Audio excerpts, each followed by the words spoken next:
Absolutely. I think this committee sometimes can help us to prioritize, make sure that we're hitting the most dangerous, most hazardous situation first. I would like to demonstrate that Carl Smart said this to deceive you and to say what you want to hear regarding his intentions for prioritizing dangerous properties.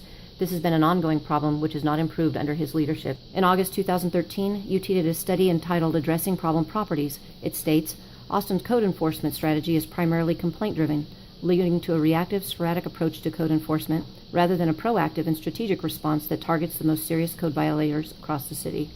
Their case study was of a second-story walkway that collapsed at the Woodridge Apartments, displacing more than 150 tenants. Code had visited the complex 33 times in the prior 28 months in response to tenant complaints, but no citations were ever issued. When the units were finally inspected thoroughly after a walkway collapsed, the code inspectors found 760 code violations in 84 units. The Woodridge case study discussed above is a prime example of the weakness in the city's current enforcement system. The final conclusion of the audit on this issue was, the City of Austin has a robust program for remediating weed and trash violations, but no program in place to repair buildings or, as a last resort for the worst and most dangerous properties, to place the buildings in the hands of a receiver to bring them up to code.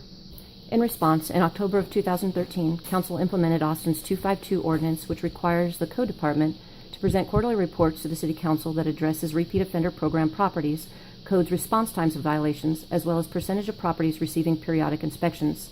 As of the date of the most recent UT report, Code had not complied with that requirement. Last year's Restore Rumberg report had this to say, the nature of code enforcement is also a limiting factor. Property owners with repeated or severe code violations are rarely faced with legal action by the city.